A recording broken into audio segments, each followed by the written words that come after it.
Halo guys, KDQ Movie di sini. Bagaimana kabar kalian? Apakah kalian sudah bertemu hantu hari ini? Karena pada kesempatan kali ini, KDQ Movie akan membahas sebuah film horor yang berasal dari Indonesia dan diangkat dari kisah nyata.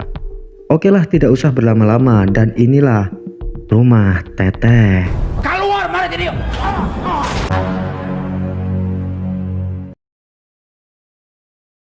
Istana Asoka. Itu sama Rahwana. Sebenarnya dengan sikap Rahwana seperti itu, Film berlatar di Bandung pada tahun 2007. Di sana terlihat seorang mahasiswa yang bernama Bri yang sedang menonton wayang golek dengan seorang wanita yang belum diketahui namanya. Kita panggil saja dia si Teteh. Karindingnya teh. Teteh kenapa senyum-senyum? Setelah menonton wayang golek, Bri pun langsung mengantarkan wanita itu pulang. Namun, ketika Bri akan mampir ke rumahnya, si Teteh pun tidak mengizinkan Bri untuk mampir ke rumahnya. Nggak usah, nggak apa-apa. Deket kok. Lalu, Bri kembali ke kosannya untuk beristirahat.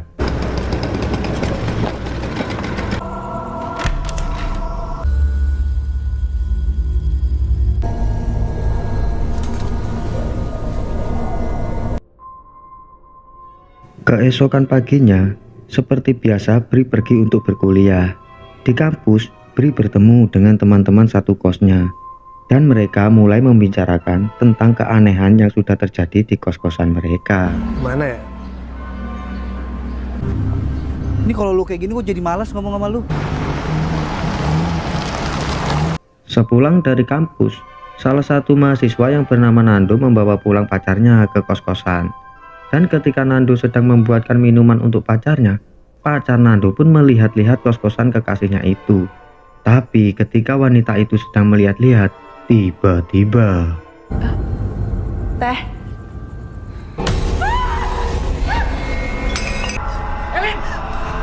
Elin!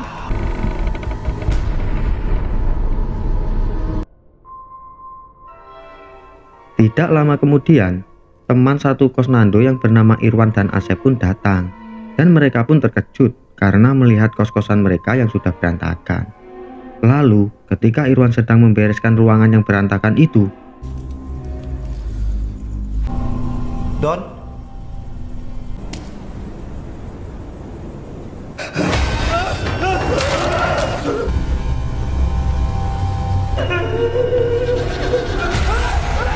mendengar teriakan Irwan, Asep pun datang untuk menolongnya. Tidak lama kemudian, teman mereka yang bernama Doni juga sudah datang. Dan Doni pun juga berusaha menyadarkan Irwan dengan jurus andalannya. Tak butuh waktu lama, dengan jurus andalan Doni, Irwan pun langsung tersadarkan. Alhamdulillah. Berhasil tuh.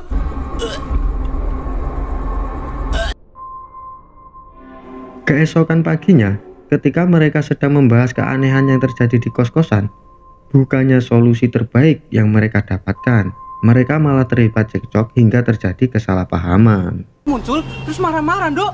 Kalau jadi nyalain gua sih. Menjadi ribut kayak gini sih. Di sisi lain, terlihat Bri kembali menemui si Teteh yang sedang santai di pinggiran danau. Udah lama nunggu teh. Masa aku nggak tahu rumah Teteh di mana? Semua pasti ada waktunya. Kembali ke kos-kosan, ketika Nando akan mengajak Irwan untuk pindah kos, tiba-tiba Bri datang dengan si Teteh. Dan betapa terkejutnya Irwan karena melihat muka si Teteh mirip dengan hantu yang sudah mengganggunya semalam. Kenapa, Wan? Wan? Apaan? Emang kamu ketemu sama cewek kamu teh di mana? Ya di sini. Gue ikut Nando aja. Wan.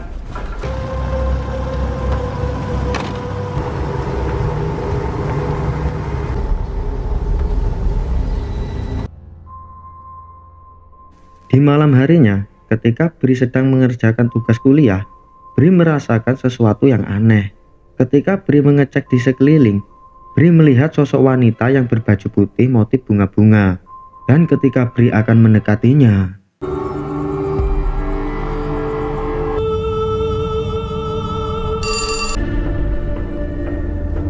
Halo?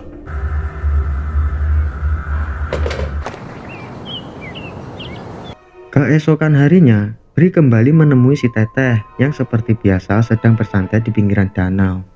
Di sana Bri kembali menanyakan siapa sebenarnya si Teteh ini. Bahkan terasingkan. Cukup aku yang tahu apa yang terjadi.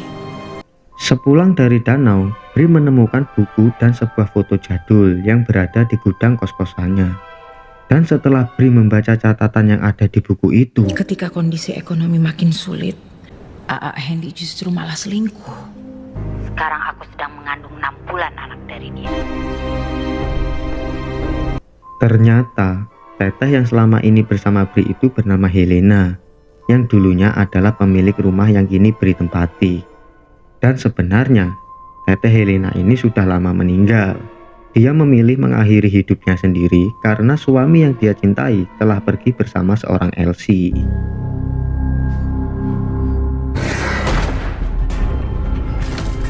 Setelah Bri selesai membaca catatan itu, dan Bri juga telah mengetahui asal-usul si Teteh, arwah Teteh pun mengamuk dan ingin menghabisi hidup Bri.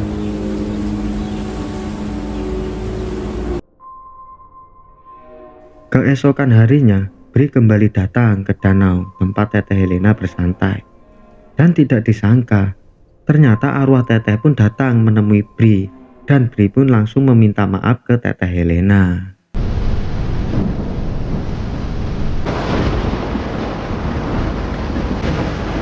Sebelumnya aku mau minta maaf, Teh.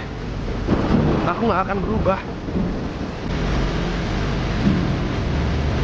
Di tempat lain, ketika si Doni dan Rudy akan pergi untuk mencari si Bri, tiba-tiba Dari tadi kok kita di sini aja, Don?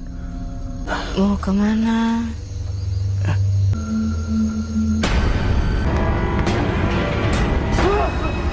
dan di kos-kosan, Asep yang sedang mencuci piring pun juga kembali diteror oleh arwah si Teteh. Dan ketika Asep sedang mengangkat telepon,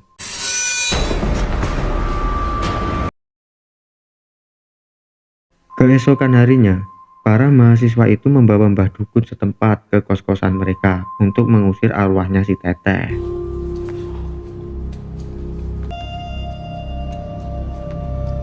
Kalian berdoa aja.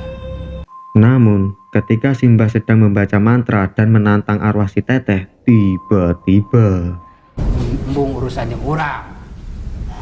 Taruh sesaja ini di bawah. Keluar, mana jadi? arwah Teteh Helena pun menampakkan dirinya dan pergelutan di antara si Mbah dan Teteh pun terjadi. Lalu Bri pun datang dan berhasil menenangkan arwah si Teteh.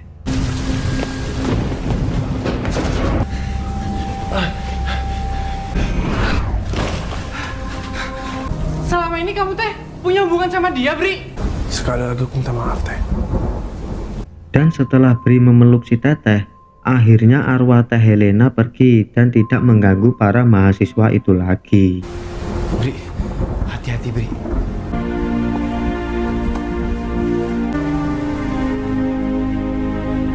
Dan film ini pun berakhir. Ia tetap ada di sana sampai kapanpun.